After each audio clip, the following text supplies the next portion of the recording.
This theme music can only mean one thing, and that's that I'm going to fix something. And today, for you vacuum tube buffs, you're going to love this one. Dynaco ST70 vacuum tube amplifier. This one was blowing fuses. It came in. The guy said, yeah, I saw a flash in the rectifier tube and fuse blew. Put a new fuse in. Poof. Fuse blew again. Don't know what's wrong with it. Please fix it. It's valuable to me. Let's get going. So this is a Dynaco power amplifier that I got in to see what's going wrong with it. It blew a fuse.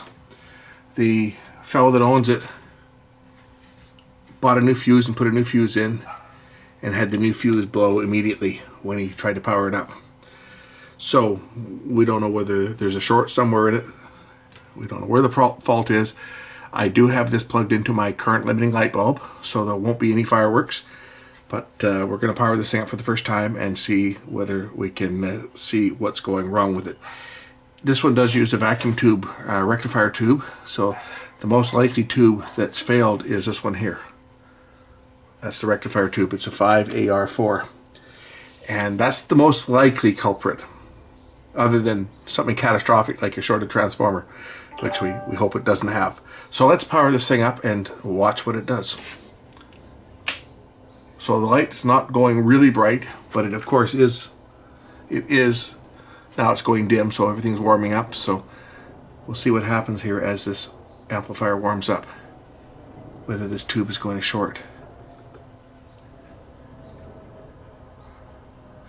I don't have any inputs hooked up to this yet. I just want to see whether it'll power up. I do have speakers hooked up to it. I just want to see if it will power up. And if it powers up without drawing excessive current, we'll hook it. Oh, we can hear. I think those there's a problem right there. That ground is kind of loose. We have to take this apart and actually tighten that up. Maybe the nut is loose on the back. But so far so good. It hasn't blown anything. Light bulb is, well, kind of glowing a bit, as you can see. But it's not drawing an excessive amount of current. It's certainly not blowing any fuses.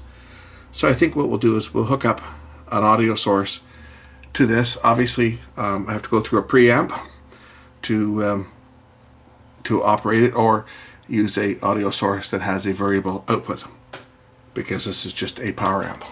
Okay, I've got the unit plugged into my music player with a volume control on it. Let's see whether there's any music.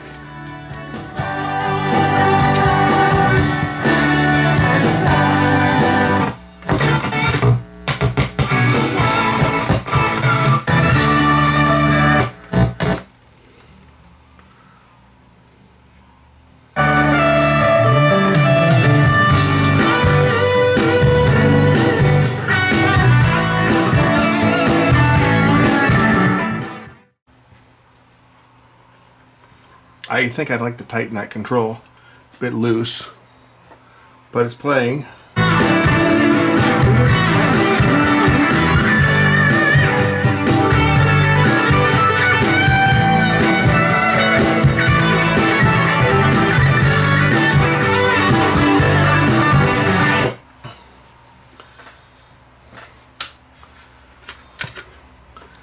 What I'm going to do is I'm going to pull the tubes first of all, so that the tubes don't get damaged, and we'll pull the bottom off this thing. I just want to make sure that there's nothing shorting out, because the fellow that brought me this said that he saw some sparks in the area of this tube when it failed. Plus the fact that the ground screw doesn't appear to be tight, the nut doesn't appear to be tight on the back of this. So we're going to pull. I think I got to pull the tubes out of this to get at it. Screws on the side hold the base on, but I'm going to want to turn it over to work on it. So we'll pull the tubes out to protect them, and then I'll pull the unit apart, and we'll just take a look and see in the bottom of it and whether there's any connections that are loose, and fix that input.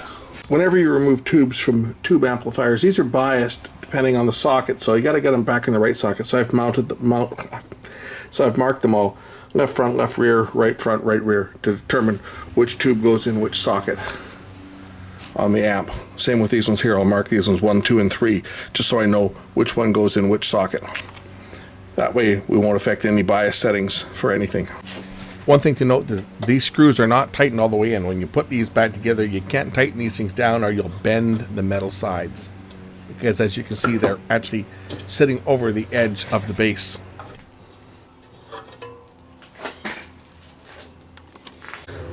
So here's the base of the unit.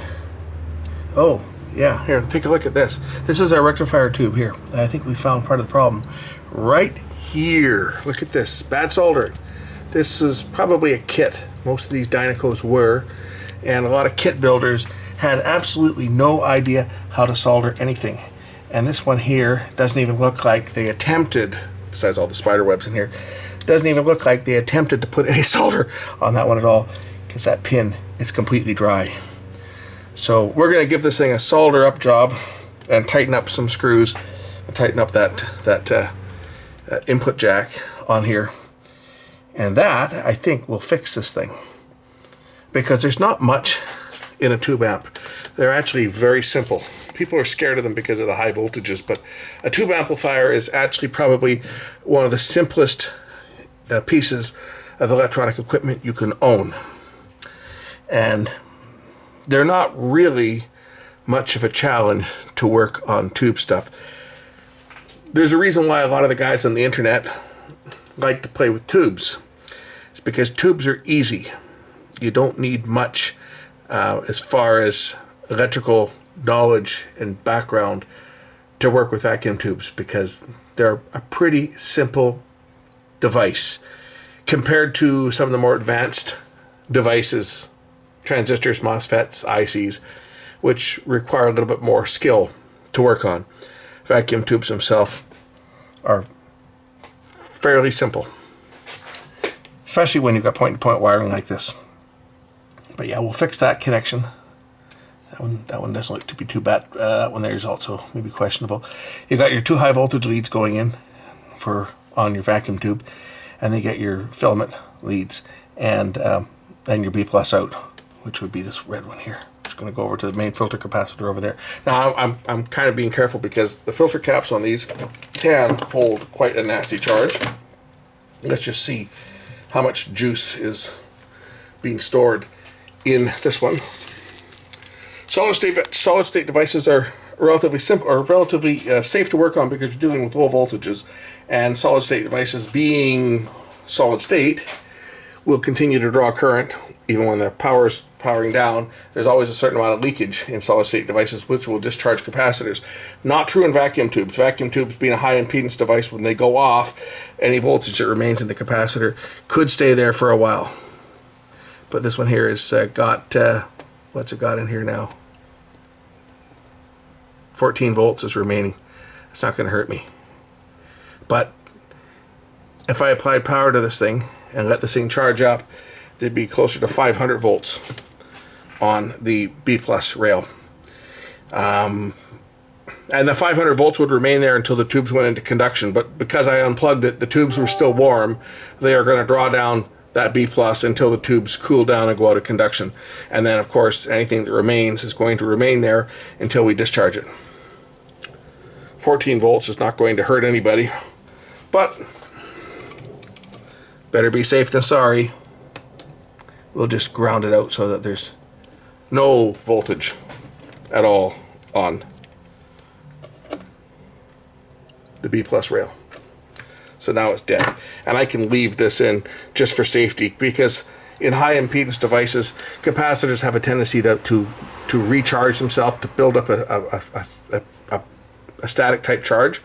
So when you're working on tube devices, it's always a good idea to put your ground strap in place, especially if you're working on transmitters. They call it a chicken stick, which is basically a big grounded, it's a fiberglass pole with a big ground lead on it. And when the engineer's working in the transmitter, they've obviously de-energized the transmitter, but then they go in and they take the chicken stick and they discharge the B plus rail and they leave it clamped on to keep that charge from building up. Same with the hydro workers, right? If you ever see the hydro workers working on power, even though they've shut the power off, they will put in a shorting, basically 3 wires that go from the 3 phases down to the ground, to the neutral line, and they will short all of the lines to neutral just to keep them from picking up any type of residual charge which could leak across insulators or across switches and stuff and build up. Even though the current would be very low because the switch is open, they could build up a voltage high enough to be lethal in your hydroelectric or power company. So they short everything out. So when you're working on tube electronics, it's a good idea to ground out your B plus and leave a strap in place to make sure that it stays dead while you're working on it. For those of you interested in the circuit that we are actually looking at with this rectifier tube, you've got your main power transformer here with your 120 or 240 volt or whatever your input is, and there's two windings. There's a 5 volt winding for the filaments, and then there's typically, it's usually around 400 volts or so, maybe higher, depending on what this one I believe has 500 volt rated capacitors in it, so it's probably 400 plus volts across here AC. I haven't tested it, but it's going to be in that quite a high voltage range, 350 to 450. Your AC, it's a center tap transformer, so this is a full wave rectifier. So the center tap is grounded, and the two outside windings from the transformer each feed one of the plates in the rectifier tube. The 5 volt AC voltage from the filament side of the rectifier tube heats up the filaments in the rectifier, and depending on whether it's a direct heated cathode or a indirectly heated cathode, depending on the tube design, either the filament itself, one side is going to be supplying power directly out, which would be a directly heated filament, or it's going to have a separate cathode sheath which is independently heated, and that could be either connected to one of the heating or one of the filaments, or it could have a separate pin. I believe this one is a direct heated. Nope, it's this one here. Here's the tube. This one actually is indirectly heated. You can actually see, if you look around the filaments, you can actually see the separate metal tube around the outside of the filament windings. So that's the cathode, but it is internally connected to one of the two filament lines on here. But some would just have the filament itself with no separate cathode on them. But this is an indirectly heated tube. You can actually see the junction between, right there, that big mess of wires that are welded together inside. You can see the junction of the two cathodes with one side of the filament, and then the other side of the filament are just connected in parallel. So two filaments in parallel in this case that go out one pin, and the other side of the filament is connected to the cathode. Your AC voltage goes into the anodes, and the electrons are attracted from the cathode, which is hot because, of course, your current flows negative to positive, so your electrons leave the cathode and are attracted to the plate only during half of the wave cycle. So as the AC waveform is going up and down, it's going back and forth, one side conducting on one side of the waveform and the other side conducting on the other. So your electrons are being depleted from the cathode with respect to the ground, which in effect brings this positive. People get confused and say, well, it's cathode, it's negative. Right, but the cathode emits electrons, so the electrons are being drawn from the cathode towards the anode, and in effect, with respect to ground, is making the terminal positive. So this is your positive terminal on the caps, not your negative.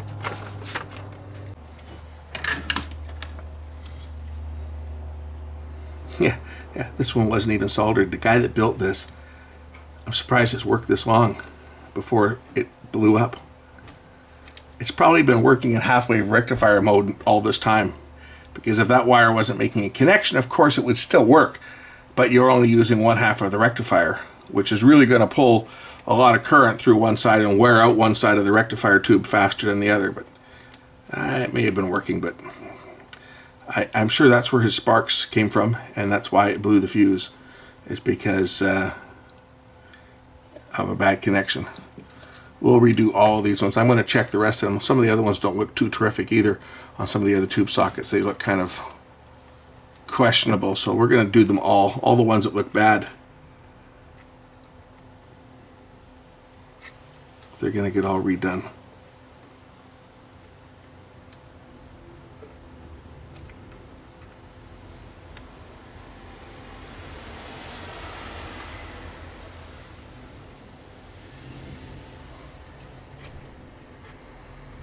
You see, this was a modified amplifier as well. These switches were not part of the original design. These have been modded. The switches are designed to convert the tubes between pentode and triode mode, and they do that by taking out of play one of the grids so that it becomes a triode. So they take out the second grid. Looks like somebody's touched this wire when they were doing some solder work before. A little bit of meltage there, but doesn't look to be too bad. Well, here's another one here. This connection's looking not too good. This green wire.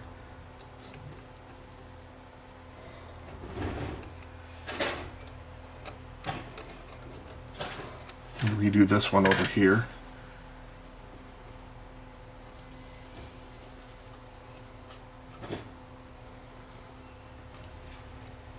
And this one.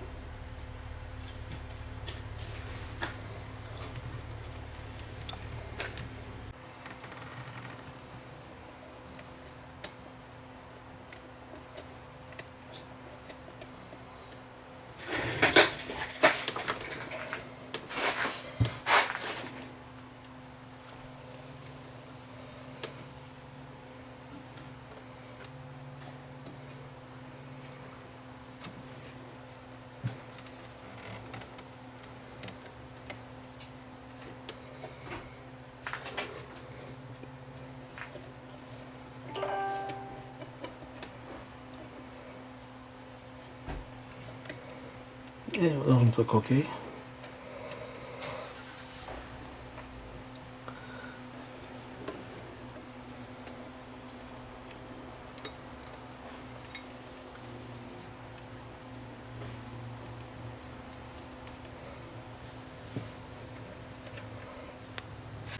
Here's this nut that's loose here on this input, so we'll tighten that down.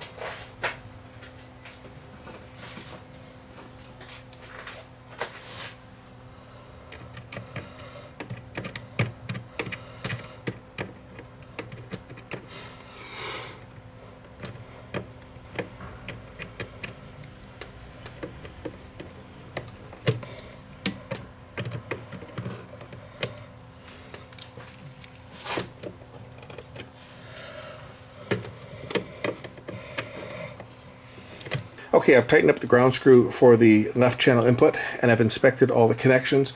I've resoldered a couple of the ones here on the output tube that looked to be bad, and of course this one that wasn't soldered at all on the rectifier tube. I'm happy that everything looks to be in order now, so let's reassemble the unit, put in the tubes, and give it a test. We'll start by, of course, removing our jumper, and we'll go get the base for it. We'll put the base on it and reseat the screws.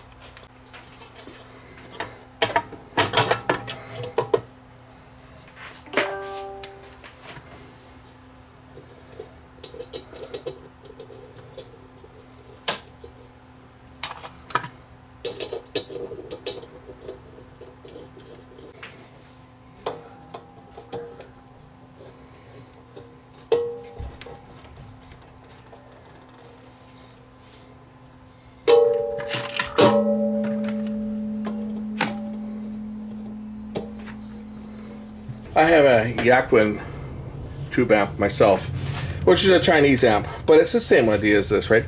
It's got an open chassis like this, nice gold metal chassis. The big problem with it is keeping the bloody thing clean, because these things are a real dust magnet, and I'm always polishing mine up.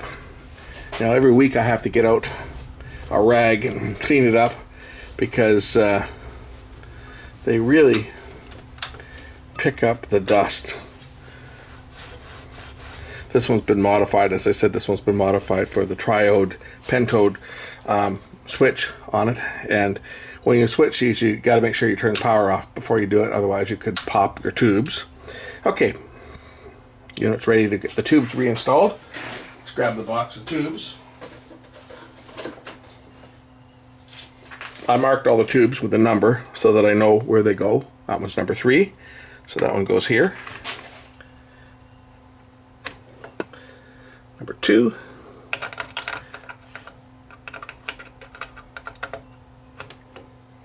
And finally number 1. Look at the output tubes. And I've marked them accordingly as well so that the tubes go back into the same sockets they came out of.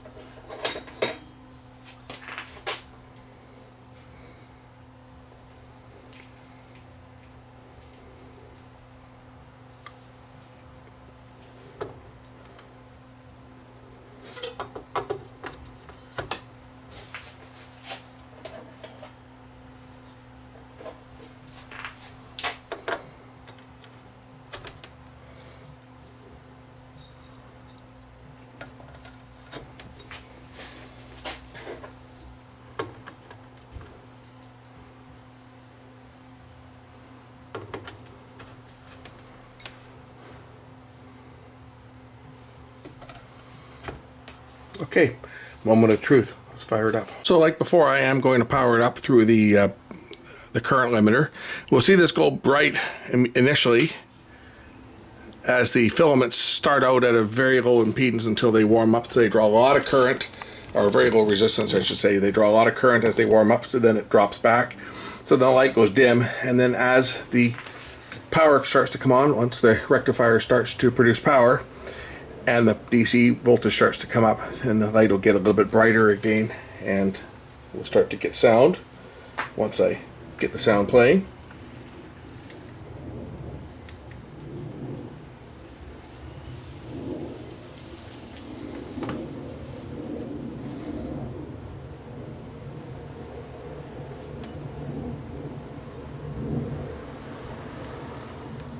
Okay, our light has gone bright. Our light's got really bright. I have a feeling that that rectifier tube was damaged, and that probably what happened is when it shorted, it blew the fuse and it blew that connection open that wasn't soldered. And now I've resoldered it, and that tube is bad. Because I got no B+, and this thing appears to be drawing full current. That light is bright. If I pull the rectifier tube, the light goes out. This rectifier tube, I believe, is shorted, and that would explain why it blew the tube like it, or blew the fuse like it did, was because this thing was only operating on one side of it. It was drawing all the current through one of the plates, and one side is shorted, and then it just started to work. But now it appears that it's gone bad again. Plug the tube in. Watch what happens as the tube warms up. Either that or there's a short somewhere else. It could be there's a short somewhere else too. Tube's warming up. Could be one of the other tubes is shorted. Here we go, we're drawing current. So there's a short somewhere in this thing. We'll just pull the other tubes and see whether the short goes away. So we could have one of the other tubes has a short in it. So we pull the tubes out one at a time. Ah, this tube is bad. See that?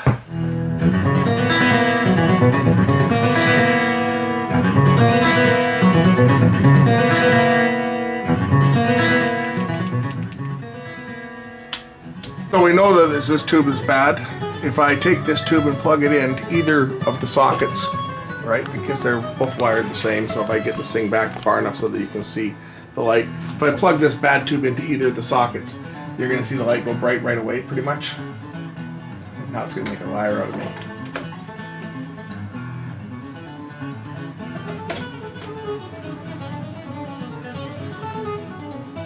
It's this one here.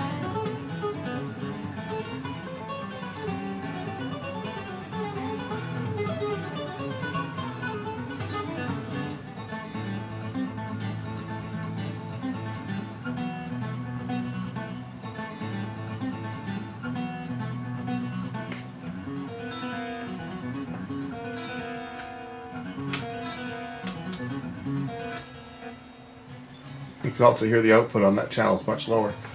Oh, that just might be the phone here too.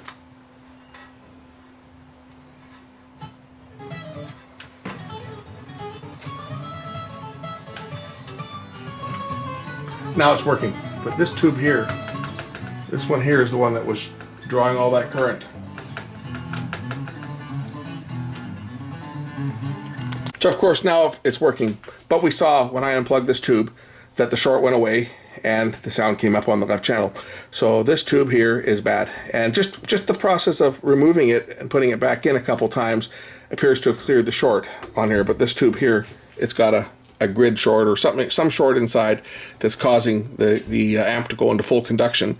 And of course, going through the current limiter, it's not going to blow the fuse. So current limiting, which is just a 100 watt light bulb. We've covered this before in other videos, but it's just a 100 watt light bulb, incandescent light bulb, in series with the power cord. So if I draw that up, just so you guys know what I'm talking about, this is all the current limiter is. It's a plug. One side of the plug goes to the screw terminal or the pin on the base, it doesn't matter, of a 100 watt incandescent bulb, and then the other terminal goes down to one terminal of a plug socket, and then the other side goes directly through. So neutral and hot, doesn't matter. Either way it's going to do the same thing. But you've got all the current is going to go through the light bulb. The light bulb is just a resistive wire. It's just a tungsten wire that will resist. And how a light bulb works is current flows through, heats the wire up, it produces light. What it does in this situation is it limits the amount of current. Now, it's also going to reduce the voltage. You're not going to get 120 volts over here. You're going to get to probably closer to 60 to 70 volts through here, but that's fine. The amp will work at reduced power, obviously, but what this does is in the event of a catastrophic failure, such as a vacuum tube shorting or a diode shorting, this is going to limit the amount of current that can flow through a 100 watt light bulb. And at 120 volts, it's just under an amp. It's going to limit the maximum current. That's going to save your fuse from blowing up. It's also going to save things like your power transformer, or more importantly, the audio output transformer from having excessive current drawn through it and burning out. Obviously, I'm drawing this very simplified, but here's how the audio output in a push-pull vacuum tube output works. You've got your B plus that goes into, this is your speaker output, so your speaker is here, right? This is your speaker transformer. So you've got your B plus, your 450 or 500 volts or whatever the voltage of your B plus goes into the center tap of the audio output transformer, and it feeds that 400 volts to the two plates. And as your audio signal goes in, one in phase and the other out of phase, right? There's so your phase splitting tube is prior to this, and your other circuitry, which I'm not drawing, but your audio signal in and out of phase goes to the grid. And it's either going to drive the tube into conduction or it's going to drive the tube into cutoff. So one tube is going to produce the positive waveform here, and the other tube is going to produce the negative waveform, but it's also going to be in the positive direction because tubes only conduct in one direction. So what happens is your positive phase goes through one side of the output, your negative phase goes through the other side, which of course now produces your waveform. When the two halves are combined in the audio output transformer, you get your sine wave output, or your audio output through the transformer. So if one of these tubes were to short, such as the grid shorting to the cathode, which is quite common. So if the grid shorts to the cathode, now you've got no control. Now you've got full current rushing through this tube, just like the tube isn't there. And all your current is going to dump through this side of the transformer. Doesn't matter what's happening on this side. This tube is shorted. You've got all your current dumping through this side of the transformer. What's going to happen to that winding? That winding is going to get hot, it's going to short, and then the output transformer is foobar. Okay, another reason why you never operate a vacuum tube amplifier without a load on the speakers, because without a load on the speakers, you can develop very high voltages in the secondary because there's nothing to shunt it, and those very high voltages in the secondaries can actually create an arc over in the secondary winding, which can break down the insulation and cause a short internal in the transformer. So vacuum tube equipment, you never power it up without a speaker connected under any circumstances, because that's a good way to blow your output transformer. And a shorted tube, or grid short, or gassy, or whatever goes wrong in the tube that causes that tube to draw excessive current is going to overload that transformer. And of course the fuse is designed to blow so that in a situation like that, the power fuse is going to pop. But the problem is people will sometimes oh, I don't have a fuse, we'll just wrap it up in some foil from our cigarette package and stick it back in. And then they wonder why they have either an audio output transformer that's shorted or that big guy that shorts there. And sometimes these diode tubes will short internally, right? And when that happens, of course, the same thing. It's going to draw too much current, it's going to blow the fuse, but if your fuse doesn't blow, it's going to burn out the main power transformer. That's why we always, when we're working on tube equipment, we always plug them into a current limiter, which is just an incandescent light bulb. Yes, you can use a resistor too, but an incandescent light bulb works better because you get a visual indication. If that light bulb goes bright, you got a fault. See, now it's running, the light bulb is dim. But when that tube faulted, that light went really bright. And then when I unplugged the tube, the light went dim. Well, of course, it's not going to change now because the tube is not under fault, but it was faulting before. And just plugging it in, as soon as I plugged the tube in, it went really bright. But now just bumping the tube around a bit, I've cleared that short that's in this tube. But Customer that owns this is going to have to buy himself a new tube. There's no question about that. He needs a new tube. Other than that, the amp is repaired. Thanks for watching. We'll catch you in the next one real soon. Bye for now.